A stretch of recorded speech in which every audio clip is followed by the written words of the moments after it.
Por tres razones. En medio de la velocidad de las noticias, siempre habrá tres y más razones para detenernos a analizar los distintos temas que de alguna forma marcan el escenario dentro y fuera de nuestro país. Por tres razones. Conduce Evelyn Fashler, una producción de Noticias Colombia.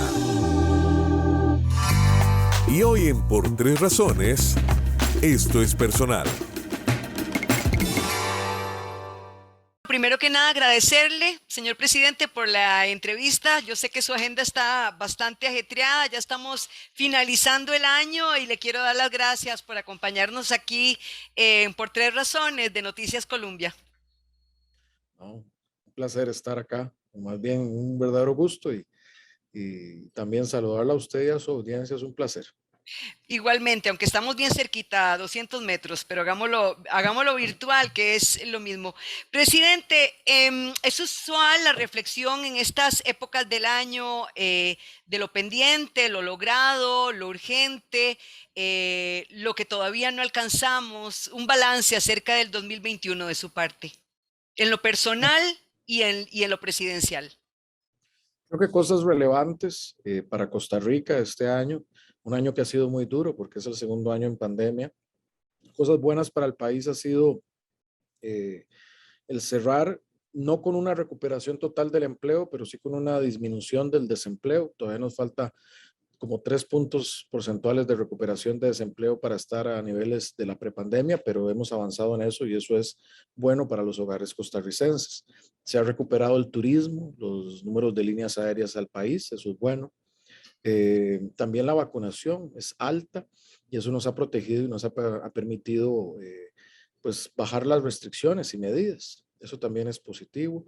Cosas relacionadas, el ingreso de Costa Rica a la OCDE durante este año, primer país de Centroamérica y cuarto de América Latina, y eso va a subir el estándar de políticas públicas con que nos medimos. Y eso para los costarricenses, ¿qué significa? Mejores instituciones y mejores formas de gobernarnos, midiéndonos con los mejores del mundo. Otra cosa que valoro muy positiva, la reforma en las pensiones del IBM, porque le va a dar sostenibilidad a las pensiones hasta el 2050 y eso es permitir que muchos costarricenses sepan que podrán pensionarse y no estar preocupados de que va a quebrar ese régimen de pensiones. Eso lo veo positivo, pasó durante este año. La expansión de la isla del Coco y la protección marina en Costa Rica, pasamos de un 3% a un 30% de protección de los océanos y eso es bueno para las futuras generaciones, pero también posiciona al país como uno de los principales líderes en materia ambiental y cambio climático. Este año también recibimos el premio del príncipe William, el Earthshot, como país por nuestros méritos ambientales. Entonces, eso en cosas relacionadas a Costa Rica las veo como positivas, igual que el acuerdo con el Fondo Monetario o el primer debate del empleo público o la ley del Fondo de Avales, porque ayudan a la estabilidad económica. Pero lo del Fondo Monetario se extendió la discusión hasta febrero, es decir, en febrero Correcto. se sabrá si hay segundo desembolso o no. O sea, Es cerramos el correcto. año con esa incertidumbre. Lo cerramos ahí, con todo. Usted tiene toda la razón en eso, doña Evelyn. A nosotros nos correspondió negociar y tener ese acuerdo, que ha tenido avances en el primer desembolso. Hay un primer debate de la ley de empleo público, que es necesarísima para mejorar la eficiencia en el sector público y hacer más equitativo el empleo de los trabajadores de lo público versus a los trabajadores de lo privado, que no tienen tantos beneficios que pagamos todos.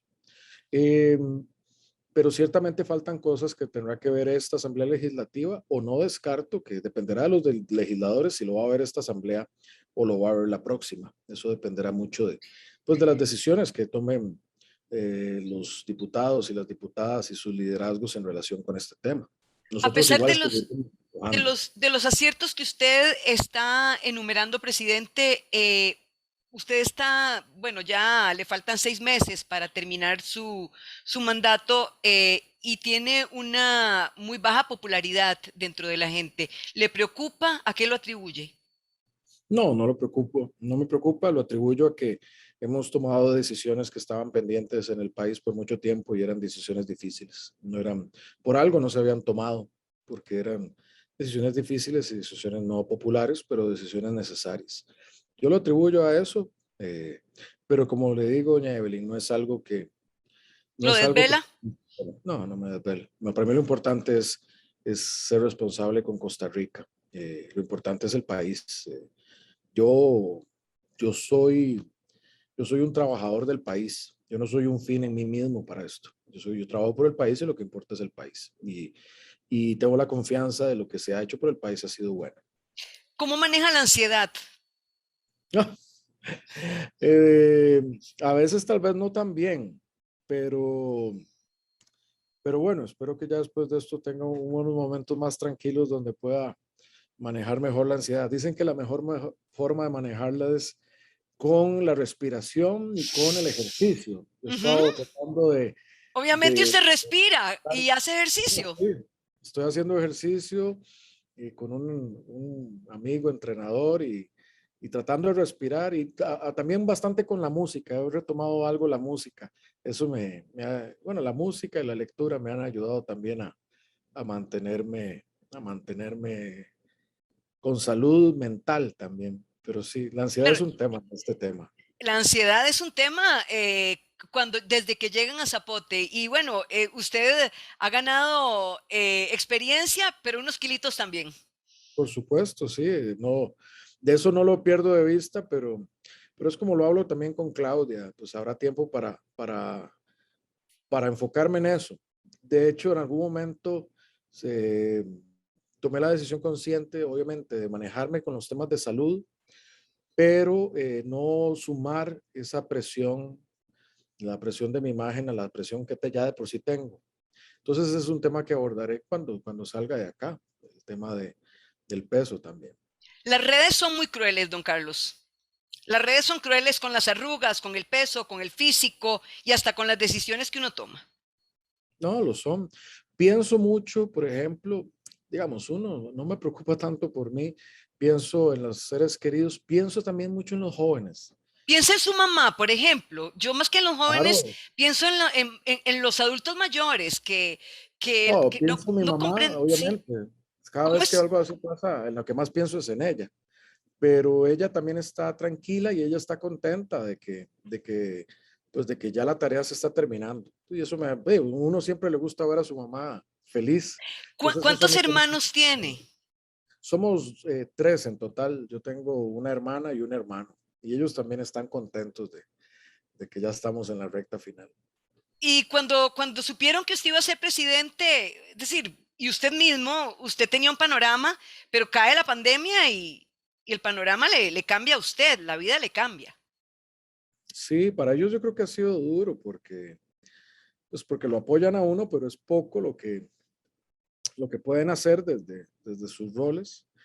Pero ellos siempre han estado ahí, siempre han sido muy francos y muy sinceros. Incluso cuando yo les dije que iba a ser candidato, ellos me dijeron que ellos no les parecía correcto o oportuno, más bien, que yo fuera candidato, porque ellos decían que en la política se sufre mucho. Ellos allá en el año 2017 me Claro. dijeron que, que no, que mejor no, pero yo sentí una gran responsabilidad. De eso me siento por eso contento. Yo he cumplido con responsabilidad y eso a mí me satisface. Y con las redes, pienso en los jóvenes porque esos niveles de ataque o de crueldad no solo, y lo que menos importa a veces es cuando lo sufren los políticos.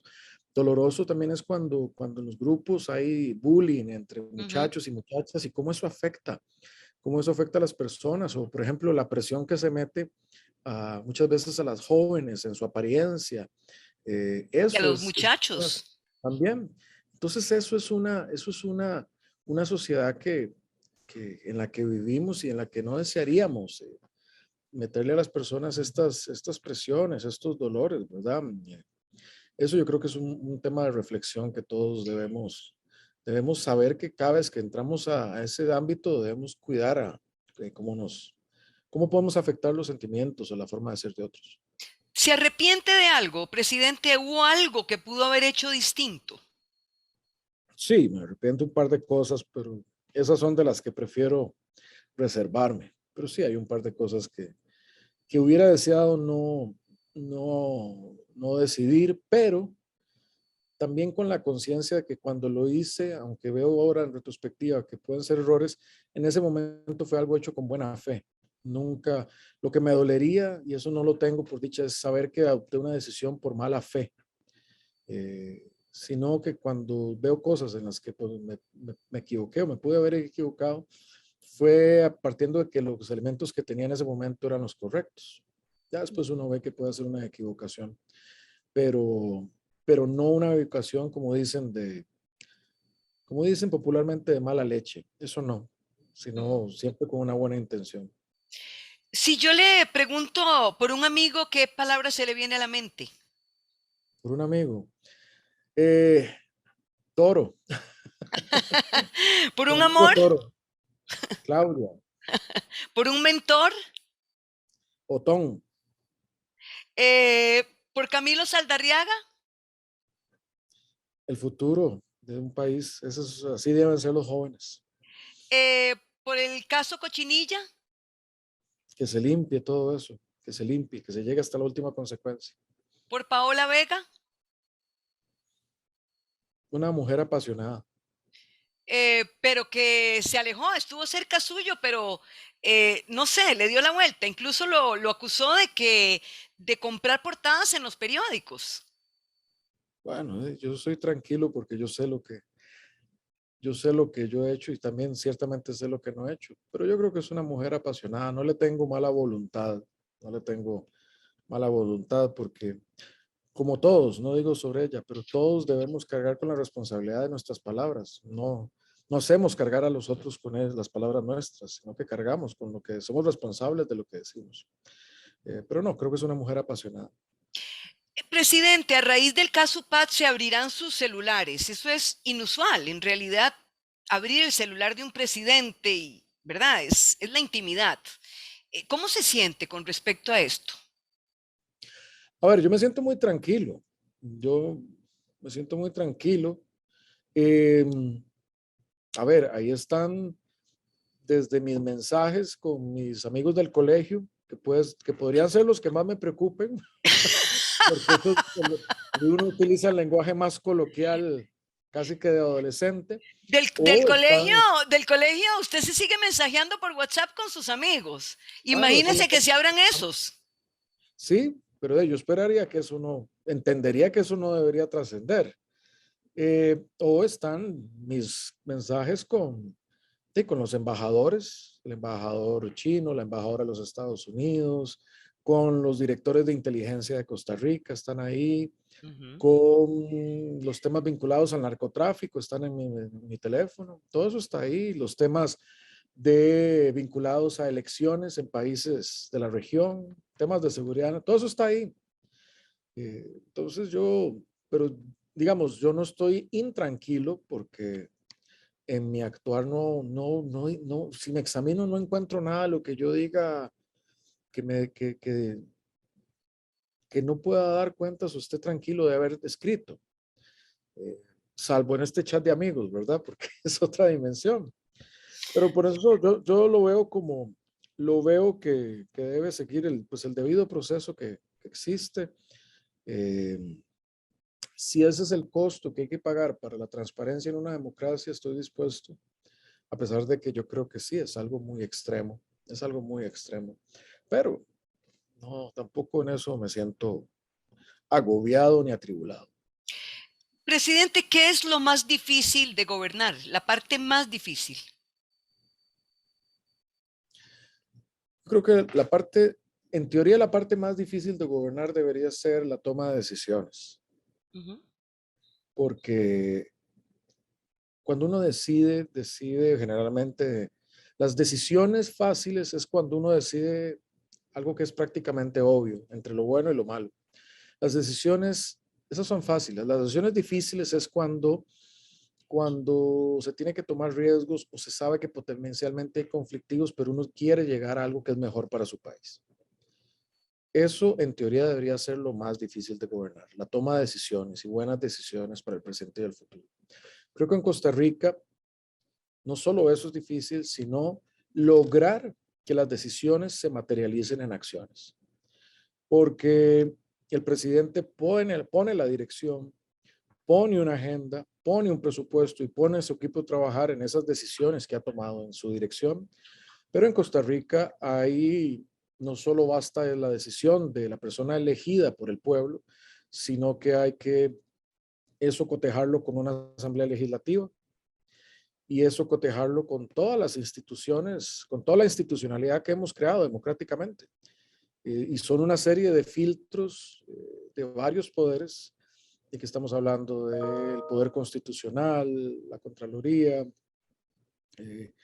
muchos filtros, la propia Asamblea Legislativa, y eso, o poderes de facto, sobre todo los grupos más corporativos, organizados, que esa decisión para llegar a buen puerto tiene que ir sorteando esos obstáculos. Pero creo que ese es el gobernar en Costa Rica. Ese es el precio de una democracia tan sólida. Hoy, por ejemplo, La Nación informa que usted liberó de la regla fiscal sin justificación, según la Contraloría, al CNP, al ICT, al INA y al Ministerio de Educación Pública.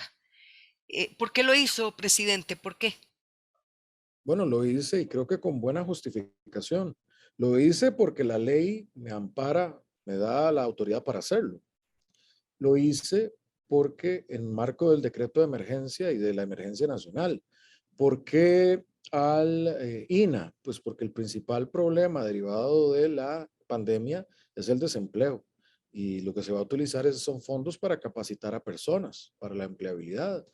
¿Por qué al CNP? Porque tuvo un incremento importante en sus programas de alimentación, principalmente para cosas como comedores escolares o protección de las familias en la pandemia, y el no haber hecho esa salvedad hubiera limitado los programas de alimentación y eso hubiera dejado a gente sin sus paquetes de alimentos. Igual el ICT sin promoción para el turismo, que es uno de los principales afectados. Y eso se justificó. Entonces, yo para nada comparto la opinión de la Contraloría en este caso. Yo lo hice haciendo mis potestades y justificado casualmente en eso, en gobernar. Porque lo más fácil hubiera sido decir... ¿Y al MEP, por ejemplo, presidente? El MEP va muy vinculado con los temas de comedores y alimentación, principalmente con comedores y alimentación por la pandemia. Pero como te digo, Evelyn, lo más fácil hubiera ser dicho, no levantemos la regla, eso va a ser polémico. Pero entonces, limitamos la alimentación para la gente que más lo necesita, limitamos la capacitación para la gente desempleada que necesita trabajo, limitamos la promoción turística del sector más golpeado.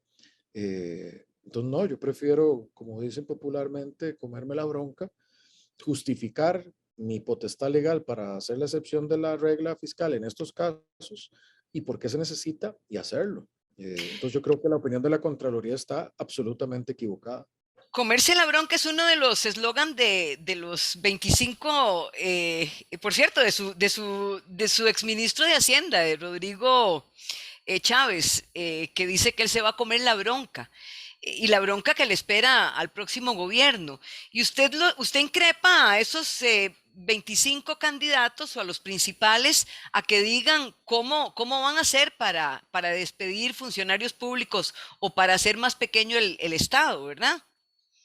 No, yo más que increpar, yo lo que creo es, yo no me meto en los temas electorales porque no puedo ni debo.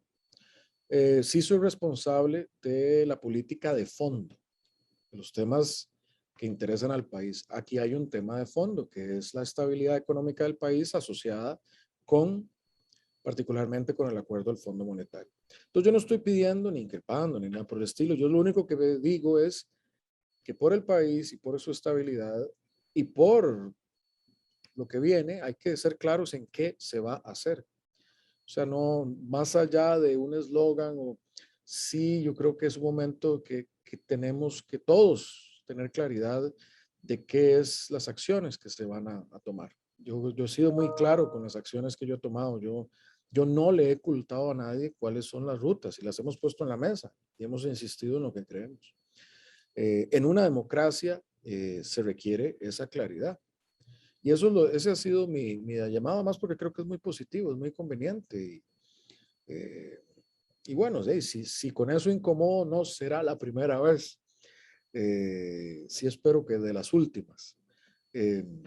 pero yo creo que es que Costa Rica lo que quiere es eso, saber. Todos queremos saber, tener certezas de qué es, eh, qué es el devenir de este país. ¿Siente incertidumbre por lo que viene, por las futuras elecciones? Yo sé que usted no puede hablar de política, pero ¿se siente inquieto? Mm, Creo que como cualquier costarricense. Eh, a ver, la principal, me parece a mí que el principal riesgo que tenemos, muchos de los riesgos o de las cosas más difíciles las hemos abordado. O sea, no hemos renegado de decisiones difíciles. Hay una pendiente que es terminar la parte de nuestros compromisos con el fondo. Esa es una tarea pendiente. Una vez solventado eso, el camino está muy allanado para Costa Rica. Está muy allanado porque hay estabilidad garantizada y cualquiera tenga un proyecto político puede llevarlo a buen puerto por esa condición de estabilidad. Eh, pero eso todavía tiene que terminar de materializarse. Esa es mi tarea. Como presidente, yo llevaré adelante esa tarea hasta, hasta el final, hasta que pueda, de mantener esta estabilidad para el país. En la última encuesta del CIEP, presidente, los costarricenses dicen que lo que más les preocupa, aunque el desempleo está más arriba del 15%, es la corrupción. ¿Cómo interpreta ese dato? Porque ese dato pega muy fuerte, sobre todo en la clase política. Así es, y creo que los últimos escándalos políticos este año ha sido un año en que han salido a relucir, no, incluso no dos, sino más temas, unos de corrupción en varios niveles, otros incluso vinculados con el narcotráfico o con la legitimación de capitales. Entonces, sí, eso se esparce por toda la clase política con un gran impacto. Y yo creo que es justo que los costarricenses sientan molestia por eso y es, es comprensible y también incluso hasta deseable, porque ¿quién no se va a sentir muy molesto con todo esto? Si no nos sintiéramos molestos, parecería que no tenemos sangre en las venas, es muy indignante.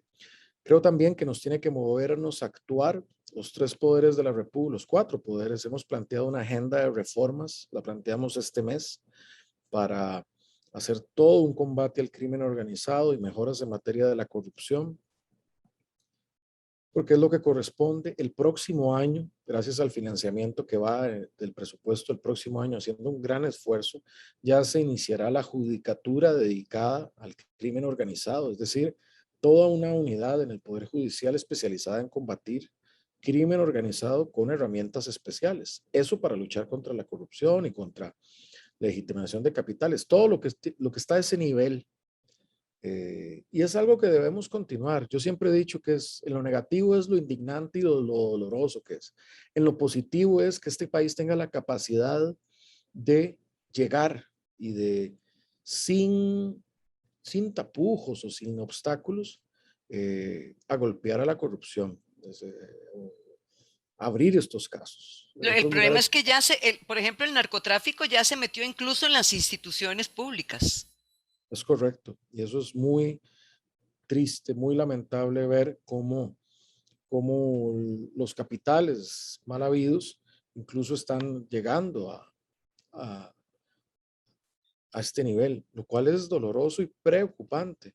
Por eso tenemos que actuar, por eso son estas leyes, para eso es este régimen especializado Uh -huh. en el Poder Judicial y tenemos que seguir peleando por un país decente, por un país que cuida su democracia, cuida sus instituciones. Eso es una lucha que está en pie, eso no podemos decaer y tenemos que seguir luchando contra la corrupción. ¿Quién va a ser usted después de que deje el mandato, presidente? ¿Quién será Carlos Andrés Alvarado? Yo espero que un ciudadano que es expresidente Y que y se alguien que dedicará a... pues creo que me dedicaré, por un tiempo me dedicaré a descansar y que luego, como cualquier ciudadano, pues buscaré o mi emprendimiento o mi trabajo. Uh -huh. Haré buscar mi forma de vida, buscar cómo ganarme la vida una vez que termine esta actividad. ¿Está deseando salir? ¿Está deseando que pasen estos 6 meses? No particularmente. Estoy deseando dejar la tarea cumplida. Ahora que veo aquí mi pizarra Su enfrente, pizarra. Ujú. veo cosas que, por ejemplo, lo de la isla del Coco, la ampliación tiene un check. Hoy que llegan nuevas vacunas, 200,000, tengo otro check. Hoy que se firmaron los primeros contratos de sectorización, casualmente, los primeros 2 contratos de la sectorización del transporte público que ha esperado tantos años. Ahí tengo un check que sacamos la política de hidrógeno y estamos buscando tener en el primer trimestre de otro año ya una tarifa para producir hidrógeno verde. Ahí tengo un check. Salió la ley de avales después de un año de estar en esas con la ley de avales para apoyar a los empleos, a los emprendimientos y a las empresas frente al COVID, teniendo respaldo para que les puedan prestar. Eso tiene un check. Entonces, esos son los checks por los que siento ganas de estar acá, y trataré de hacer el mayor número de ellos hasta al final que pueda, ya, pero también entendiendo que obviamente que ya el 8 de mayo, pues en un acto muy bonito, muy democrático, esa investidura que me dio el pueblo de Costa Rica con su apoyo, la devolveré al pueblo y el pueblo la colocará en las manos de la persona que seguirá siendo eh, presidente, presidente o presidenta de la República. Don Carlos, ¿qué es su deseo más grande? ¿Cuál es su deseo más grande para el año que viene? Mi deseo más grande para el año que viene.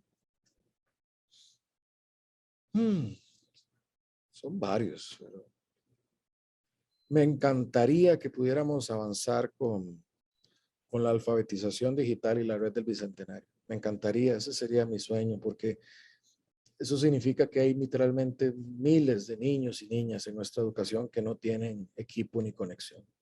Y sí tenemos la plata. Si yo tuviera que pedir un deseo, uno, a este punto, que me cumplan de Mire, muchos. vamos a hacerlo así. Yo tengo una sección que se llama la cereza en el pastel. Entonces le voy a pedir a usted, presidente Alvarado, que ponga su cereza en el pastel. Esa puede ser el deseo que usted pida. Bueno, ¿Cuál sería? el deseo. Bueno, puedo pedir otro, si me permite. Ya de Entonces le allí doy, vamos. le doy 2 cerezas porque usted es el Dos presidente. cerezas. Muchas gracias. La otra cereza en el pastel para Costa Rica, prohibir la exploración y la explotación petrolera definitivamente. Y eso de Costa Rica, ahí sí que ya no estaríamos solo en la Premier League del cambio climático, principal problema de la humanidad, sino que ahí indudablemente seríamos el ejemplo mundial a seguir. ¿Y la Y otra? eso es una ley. No, la alfabetización digital. Esa realidad, que todo niño y niña de este país tenga conexión, buen equipo y acceso a educación de esa calidad. Y lo podemos hacer. Lo podemos hacer. Ahí está ese proyecto. Es solo aprobarlo y avanzar. Muchas gracias. Muchas gracias, Gracias por la doña. entrevista.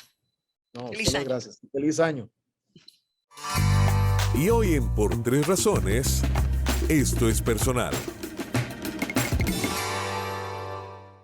¿Qué tal, diputada Yorleni León? ¿Cómo ha estado? Muy bien, doña Evelyn, qué gusto en saludarle. Me alegra mucho que también esté bien aquí descansando un par de días para tomar fuerzas otra vez para enero. Me dice usted que está en Guanacaste, pero que usted originalmente vive en Guapiles, pero vamos a ver cómo ha hecho estos casi 4 años, diputada. Esta sección se llama Por Tres Razones, esto es personal. Ya ahorita pasaremos a la faceta suya, a la faceta suya como diputada, que por cierto ha sido muy rica, una faceta que ha dado frutos muy buenos y por la cual permítame felicitarla. Pero empecemos un poquito por lo personal. ¿Cómo ha hecho estos casi 4 años para que viviendo en Guapiles haya estado trabajando en Cuesta de Moras? Bueno, vamos a ver, cada vez que puedo voy a mi casa, ¿verdad? Cada vez si no salgo tan tarde del plenario o dependiendo de cómo esté el clima ahí en ese Surquí, yo logro viajar a mi casa, aunque sea tarde, pero llego, ceno y el otro día desayuno con mi familia y viajo.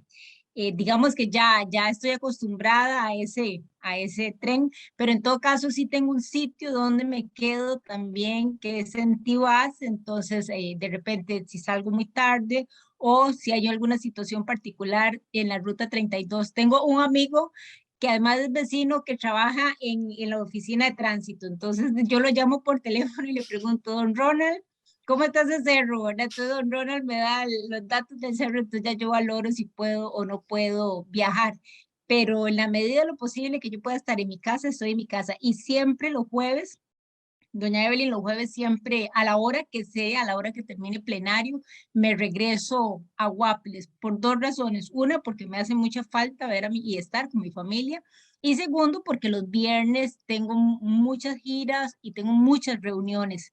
Entonces los viernes es un día en el que siempre estoy en la provincia de Limón, en cualquiera de los cantones, atendiendo reuniones de giras, ahora últimamente a través de plataformas, pero inicialmente teníamos una agenda de viajar un viernes de cada mes a cada cantón, ¿verdad? Entonces, normalmente el jueves a la hora que termine plenario, y si el Surquí no está cerrado, yo me regreso a Guapiles, a mi casa, sí. Deme la, Así un poco cansado, pero nada que no se pueda hacer. deme la tercera razón. ¿Cómo ha hecho para no tener usted problemas con su familia, combinando trabajo, esposo? ¿Cuántos hijos? Tengo dos hijos. Tengo una niña de 13 años y tengo ya un muchacho de 18 años que cumplió este año. Vamos a ver, siempre he hecho mi mayor esfuerzo para ser una madre presente, ¿verdad? Siempre. Entonces, aunque no llegue a la casa todos los días, lo cierto es que sí vivo pendiente de mi familia. Y voy a decir algo que no debería decirlo, pero tengo alarmas en el teléfono a las 3:20, entonces yo ya sé que mis hijas y mi hijo han llegado al colegio, entonces suena la alarma, entonces yo ya sé que tengo que llamarlos para no olvidarlo, ¿verdad? En ese tren que vivimos todos los días, hablamos siempre en las mañanas, hablamos siempre en las noches, siempre a las 3 para saber si ya llegaron del colegio, cómo les fue, cómo pasaron el día, ese tipo de cosas. El fin de semana trato de estar muy pendiente también de ellos, de su agenda escolar principalmente, de las actividades, los trabajos y ese tipo de cosas. Siempre he trabajado, esta no es la primera vez que lo hago, siempre he sido una madre trabajadora y siempre entonces he tratado de organizar mi agenda para tener la posibilidad de que ellos sientan que yo soy una madre presente, que mi trabajo no es una razón para que no podamos estar juntos y no podamos compartir todo el tiempo que se pueda. Diputada, ¿dónde estaba antes de estar en la asamblea? Bueno, vamos a ver, 14 años di clases en la Universidad de Costa Rica como docente, también trabajé en la presidencia ejecutiva de Habdeba como asesora, estuve en la Agencia para el Desarrollo de Pocosí como directora ejecutiva y como fundadora de esa organización, que hoy ya es una organización, en ese momento era una organización cantonal, hoy ya es una organización regional, cada vez más fuerte dentro de lo que es la dinámica de desarrollo de la provincia de Limón. Trabajé con la UNED también dando cursos especializados en el área de desarrollo y haciendo consultorías. En realidad siempre he sido una mujer ocupada, ¿verdad? De hacer 2, 3 cosas simultáneamente, sí. Pero adentrada en política y visible en política, esta es la primera vez, aunque siempre he estado involucrada con el partido y siempre he estado involucrada con política, pero visiblemente esta es la primera vez. También vale la pena resaltar que tuvo algún tipo de acercamiento con el PAC en algún momento, diputada Yorleni León. También usted estuvo cerca del Partido Acción Ciudadana en alguna época de su vida. Efectivamente, no me acuerdo muy bien si fue para el 2000, 2002, no recuerdo, pero sí fue hace rato. Un amigo común con el que hemos hecho muchas luchas en el cantón de Pocosí me invitó a formar parte de su papeleta. Él iba como candidato a alcalde y entonces me invitó a ser parte de su candidatura como primera vicealcaldesa del cantón de Pocosí. En ese momento también se estrenaba esta figura de alcalde y 2 vicealcaldías. Entonces me matriculé con Cliver Vega, me acuerdo, para participar, y le debo decir que fue una experiencia muy enriquecedora en términos de conocer más los procesos, pero también muy enriquecedora en términos de poder reconocer que el Partido Liberación Nacional es un partido realmente consolidado en nuestro país, que tiene una estructura, que tiene una base que no la tiene ningún otro partido en este momento. Quizás tal vez se le pueda acercar un poco al Partido Unidad Social Cristiana, y muchísimo menos en ese momento lo podría tener el Partido Acción Ciudadana. Así es que yo participo en esas elecciones municipales. Eh, no quedamos, continúo unos meses más ahí acompañando a Cleaver, perdón, en algunas acciones y demás, y retorno nuevamente a Liberación Nacional convencida de que efectivamente es un partido. Es decir, probó lo que es estar en otro lado y se dio cuenta de que lo que realmente es para usted es el Partido Liberación Nacional. Claro, claro, vamos a ver, es que no solamente en este tema de la política, no solamente se requiere tener de muy buenas intenciones, usted también requiere tener, o por lo menos yo lo comprobé en ese momento y me quedó claro, requiere tener una estructura, ¿verdad? Y esa estructura es la que le da fortaleza a un partido, es la que solidifica ese pensamiento que tenga ese partido político en particular, es la que ayuda a ir concatenando esfuerzos desde lo local hacia lo nacional. Y en ese momento, no sé si ahora lo será o no, pero por lo menos en ese momento del 2000, 2002, no recuerdo muy bien, el PAC no lo era, ¿verdad? Entonces me quedó muy claro que no se trata solamente de tener buenas intenciones, sino que tiene que haber detrás de esa buena intención toda una estructura, todo un aparataje y toda una cultura filosófica dentro de ese partido para ayudar a poder consolidar esas buenas intenciones que se pueden tener. Diputada, usted habla de alcaldes y me encanta que toque el tema porque precisamente el más reciente proyecto en el que la recuerdo es la moción sobre el futuro de los alcaldes actuales, que según la misma María Inés Solís fue más clara y determina la no reelección consecutiva de los alcaldes, algo muy importante, que significa que los alcaldes no se perpetúen en el poder, que no haya una territorialidad en ese sentido, no solamente en el área urbana, sino también en el área rural y en las áreas costeras, como se ha venido dando, que se ha visto es una interpretación perversa de lo que es una elección democrática. Yo creo que ese ha sido uno de sus grandes aciertos y también una de las razones por las que mi colega Diego Delfino la ha nombrado la diputada del año, que bueno, que no es poca cosa. Gracias. Sí, bueno, vamos a ver, yo coincido completamente con todas las personas que han esgrimido argumentos en términos de la importancia que tiene para el sistema democrático de nuestro país el poder oxigenar ese sistema. Y el oxigenarlo no pasa solamente por nuevas caras, pasa también por nuevas formas de hacer las cosas, pasa también por nuevas visiones, pasa también por cambios de estructuras y demás. Así es que desde el día 1 que la diputada María Inés Solís me permitió suscribir con ella este proyecto de ley, por supuesto que ha sido una abanderada cada vez que he tenido la oportunidad de llamar la atención para que el proyecto caminara dentro de la Asamblea Legislativa, lo hice.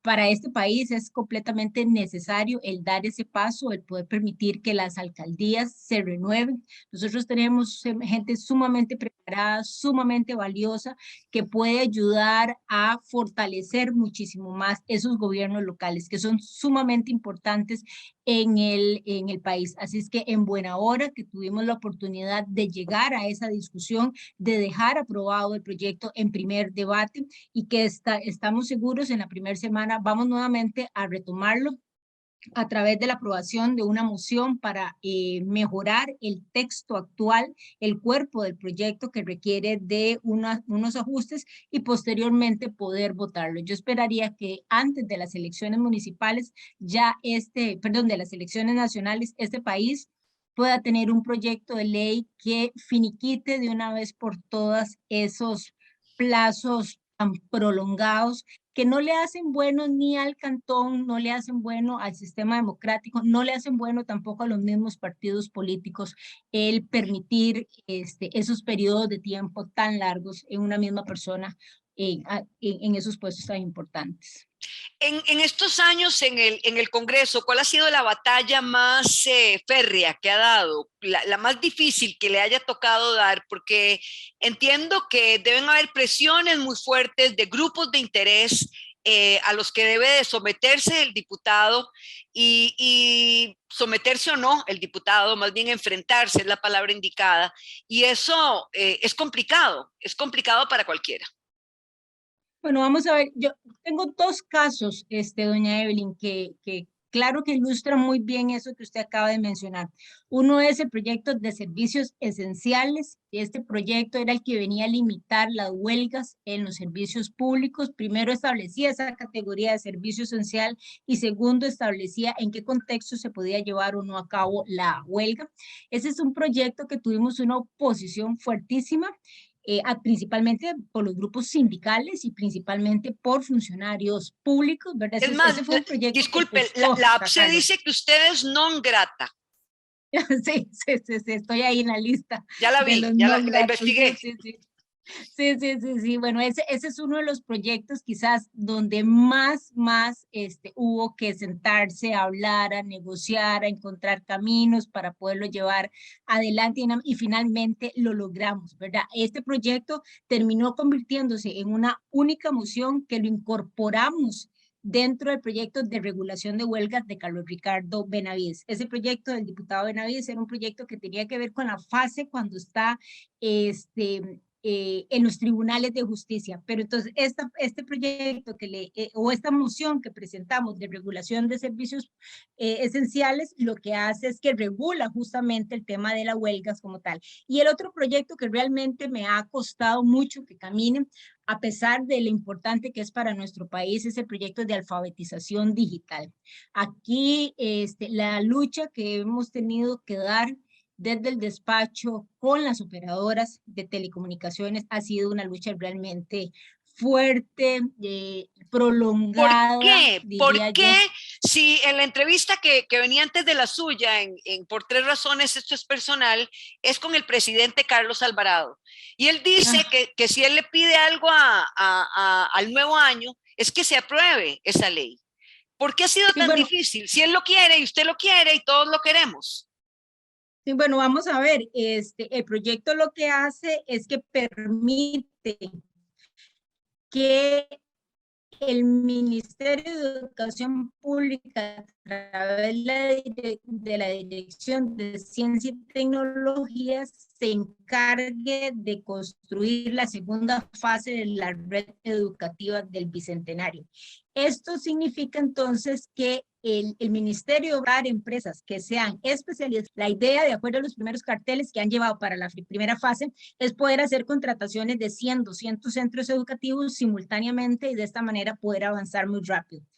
Esto significa entonces que el modelo que hoy existe a través de Fonatel se caería para ese caso particular, y caerse significa que entonces esos operadores que hoy son los únicos que pueden concursar en las licitaciones que hace Fonatel, que son más o menos entre 8 y 10 operadores, son los que tienen títulos habilitantes, tendrían que compartir esa tajada del pastel que significa esos fondos de Fonatel. Hay una tesis que maneja Sutel, y es que los únicos que pueden participar de las licitaciones que hace Fonatel son aquellos operadores que tienen títulos habilitantes. Y eso hace entonces que sea un grupo muy reducido, con la posibilidad de que el Ministerio de Obras Públicas pueda hacer estas contrataciones por grupos que sean de 100, 200, 300 centros educativos. Este esquema se rompe y ya no solamente podrían participar ellos, sino que podría participar cualquiera de los más de 150 operadores que tenemos en nuestro país. Entonces, ha sido una lucha de no acabar, ¿verdad? Los operadores han hecho un trabajo, y yo aquí debo decir, extraordinario de lobby en la Asamblea Legislativa. Lo han hecho también con otros gremios donde tienen afiliados que les ayudan entonces a paralizar este proyecto. Este es un proyecto que yo no dejo de justificar la importancia que tiene para el país. Es el poder incorporar y el poder ser más justos desde el punto de vista de la educación, de las oportunidades que requieren las personas para poder salir adelante. Y que además es un proyecto que una vez que esté establecido, puede convertirse en un gran aliado para resolver muchos de los otros problemas que tiene el Ministerio de Educación Pública. A través de esa tecnología es posible no solamente quitarle carga a los docentes, porque ya no van a tener que estar llenando papel por papel, sino que además van a poder generar datos estadísticos para poder construir mejor política pública y van a poder tener una interacción muchísimo más rápida, más fluida, más corta entre el Ministerio de Educación como tal, la Rectoría del Ministerio y el resto del aparataje que está distribuido en todo el país. Es un proyecto que uno pensaría ya debimos haber aprobado, pero que lamentablemente no ha sido así. Diputada, voy a hacer con usted el mismo ejercicio que hice con el presidente. Yo le digo una palabra y usted me dice lo primero que se le viene a la mente, la primera palabra. Un amigo o una amiga. Rosa Julia Cerdas. Un amor. Martín Bermúdez y mis hijos. Un mentor o una mentora. Muchas personas, pero podría decirle así muy genuinamente, el señor Garrón, don Ricardo Garrón, ha sido una persona de la cual yo me he guiado mucho. El caso Cochinilla, ¿qué significa para usted? Impresentable, definitivamente impresentable. Otón Solís.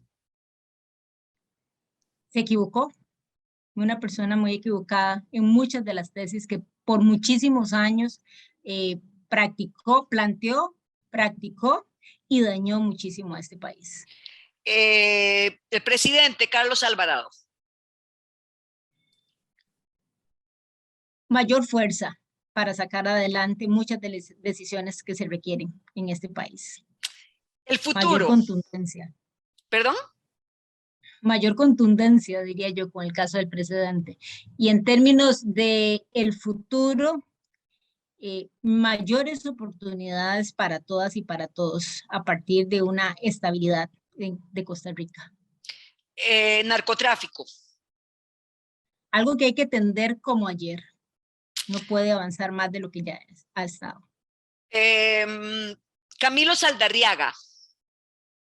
Camilo Saldarriaga, un extraordinario político en cada una de sus comparecencias en la Asamblea Legislativa. ¿Quedó satisfecha con sus respuestas? No, pero lo hizo bien. ¿Respondió bien? Sí, sin duda, respondió muy bien, aprendió muy bien todas las líneas y aprendió muy bien a nunca salirse del foco que tenía. Diputada, ¿cuál fue la lección más importante que ha aprendido en estos casi 3 años y medio?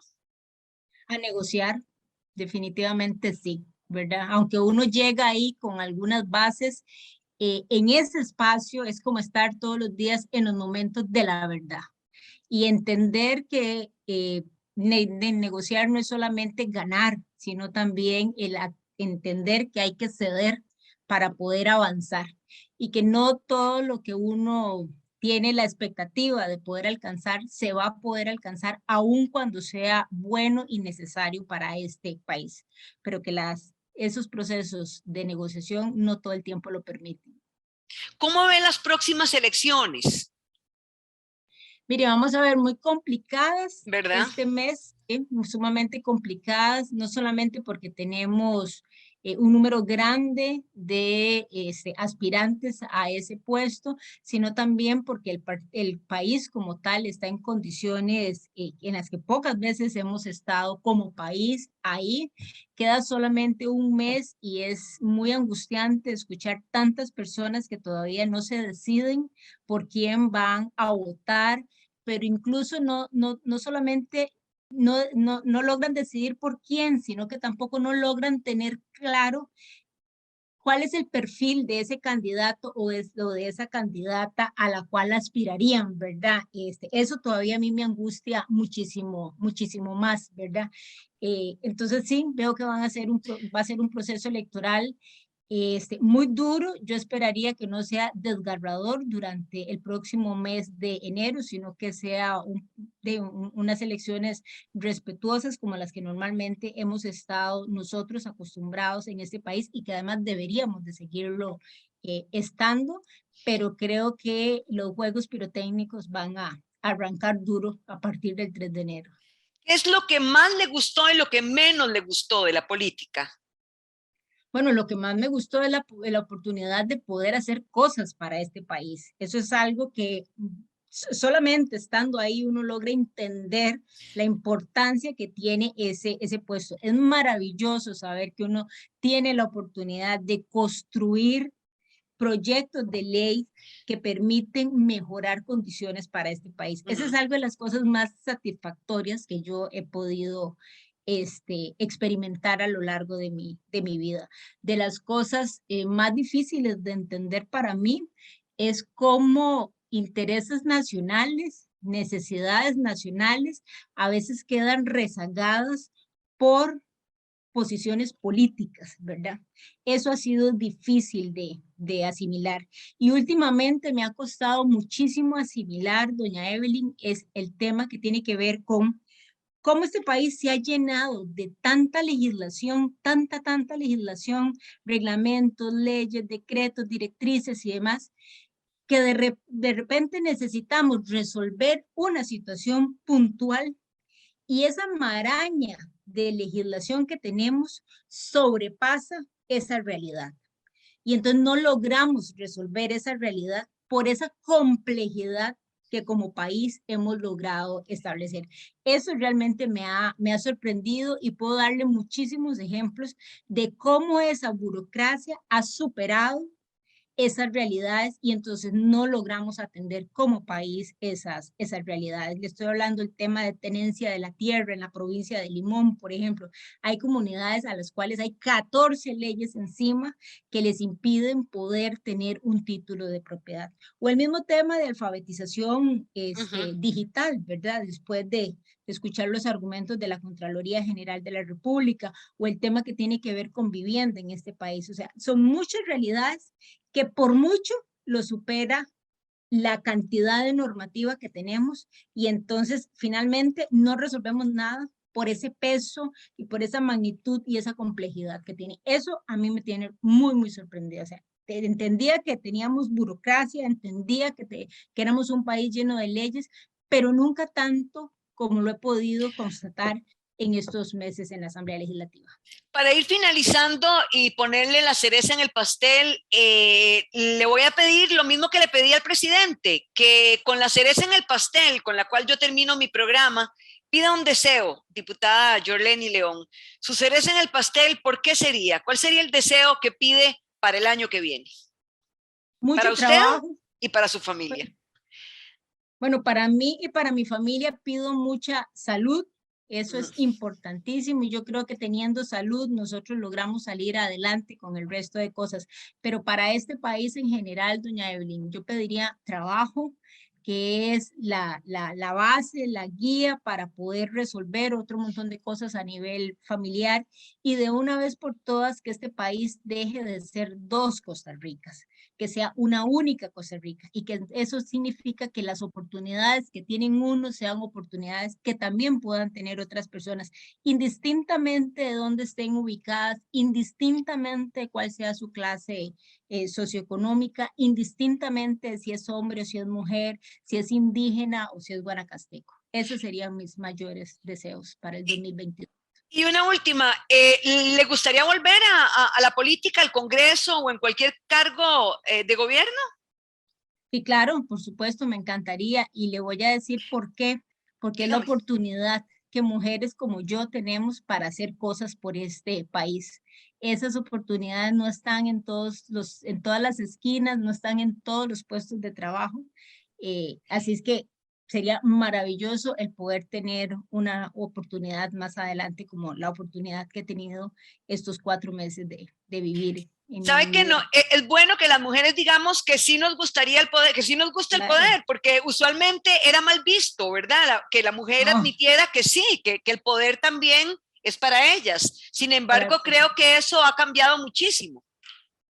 Por supuesto, no veo por qué las mujeres nos vamos a tener que negarnos a estas oportunidades, ¿verdad? Y además le voy a decir algo, que esto es solamente una teoría mía. Esta Asamblea Legislativa ha avanzado muchísimo, no solamente en número de proyectos, sino también en el tipo de proyectos, porque hay una cuota altísima de mujeres ahí. Casi somos el 50%, somos el 48%.